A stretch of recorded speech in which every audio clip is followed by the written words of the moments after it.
Bismillahirrahmanirrahim. Assalamualaikum warahmatullahi wabarakatuh. My name is Naziha binti Ahmad Mansur, matric number 1192047. So for now, I'm going to give a speech in regards to women leaders. According to Nancy Pelosi, women are leaders everywhere you look. From the CEO who runs a Fortune 500 company to the housewife who raises her children and heads her household.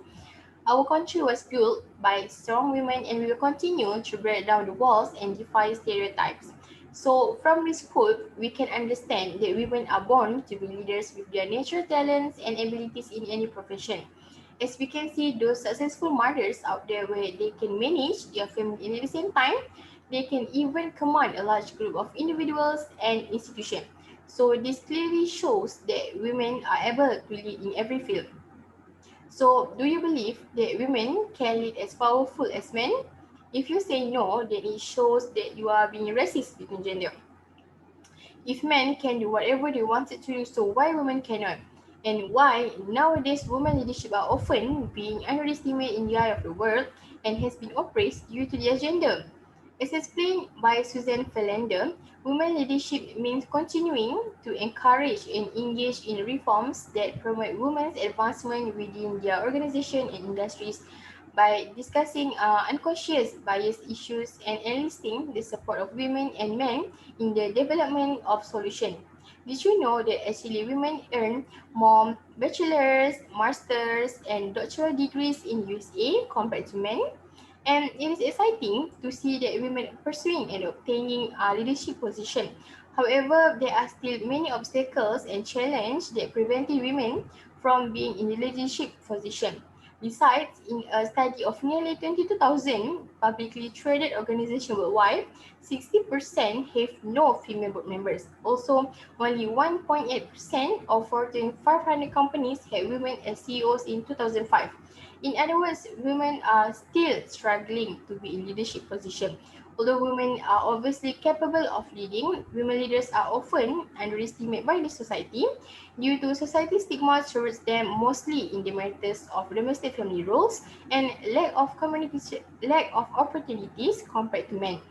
A 2016 study by the American Association of University Women, Barriers and Bias, the Status of Women in Leadership, it concludes that systemic barriers and the gender bias that continues to impact them in the workplace might explain the lack of women in leadership position. And one of the barriers that women have to face in order to be a leader is domestic family roles. In most parts of the world, there is a myth and belief that women's status has always been the same. For example, it is the assumption that among other values, women must be in the kitchen, taking care of the children, preparing meals for the whole family, and even keeping the house accordingly. It is not only that, you can even see that the image of men as breadwinner and women as homemaker as the norm was formed mostly by television. Because of this old-fashioned tradition, women are frequently being underestimated and being judged whenever they are trying to be a leader or already be a leader, as the society expect them to be wives and mothers first and foremost. Okay, whereas according to this tradition, they believe that it is men who should have needed to work and become a leader instead of women. And the only reason why women are expected to stay at home instead of working and becoming a leader is because they need to focus 100% on their family, meaning that their priority is merely their family without any work distraction and problems, which the working parent has to deal with on a regular basis. For instance, if the husband are able to provide the financial needs of the family, then it is easier for the mother to remain at home for her to actually taking care of their children. Perhaps this might seem unfair, but this is nature that the care of children falls heavily on women. And this is not a responsibility that people can take it lightly. In fact, there is definitely a noble aspiration if a woman choose to be a mother and decide to devote herself full time to bearing and raising the children. It is not only that, women are expected to just stay at home instead of working for the reason that it may be economical to stay at home and can be much more easier to the whole family. Okay, this can be seen when women are working where they need to send their children at the daycare to look after their children, which it might be expensive and can eat up almost half of their paycheck. But such thing can be avoided if The mom chose to just stay at home instead of working and take care of their children. Therefore, because of all these clarification and reasons, women are being underestimated by the society whenever they try or already being a leader in particular field, as women are counted on to become wives and mothers first and foremost. Women leaders are often underestimated due to society's stigma toward them. Okay, as stated before by my friend Najiha, women leaders are often underestimated by domestic family rule, where the role of men are not so stigmatized as that of women. Now I will talk a bit on how women leaders nowadays are being underestimated due to society's stigma toward them by lack of opportunities offered to them compared to men. There is obvious bias and discrimination between the gender, and the barriers to the women leaderships are because of the divergent ways on how men and women are perceived and treated by others. As we can see nowadays, more jobs are often offered to men compared to women, as the society said that men will have a better leading characteristic than women. Men are preferable in leadership, be it in any types of works, programs, etc. Simple example, even in handling programs in university or even in school level, they prefer the boys to handle, to be the leader, to be compared with girl students, with such reasons that boys are more charismatic, more attractive, more worthy, and so on. As we can see, the gender inequality in leadership has been nurtured in oneself since the childhood, which makes this matter or this thought that men are more qualified to lead in every aspect of life. Thus, we can clearly see that women leadership has been stigmatized since a very long time ago. Other than that, the privileges given to men are more or less unavailable to women. The society holds that men should be prioritized when it comes to any field in leadership, such as jobs and so on. For example, men employees would be given priority for promotion, as the society said that the men have more responsibilities as compared to women, without knowing in some situation some women hold more responsibilities than men themselves, and are more qualified for promotion if compared to men.